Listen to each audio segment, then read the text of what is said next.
Bristol Community College, Mathematics with Dan Avedikian, Math 060, Topics in Developmental Mathematics. Section 4.3, Problem 1.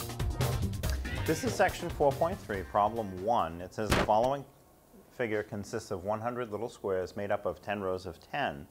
And Part A asks, what percent of the squares are shaded? So if you see the lower portion is shaded, and each row has 10, so you have 10, 20, 30, 40, 50 out of the 100 rows are shaded, so what percent? That would be 50%. And Part B asks, what percent of squares are not shaded? So the not shaded squares, there's also 50 of those. You can either subtract that from the total of 100 or count the blank ones. You should get the same result either way. 10, 20, 30, 40, 50 out of 100 are not shaded, so that's also 50%.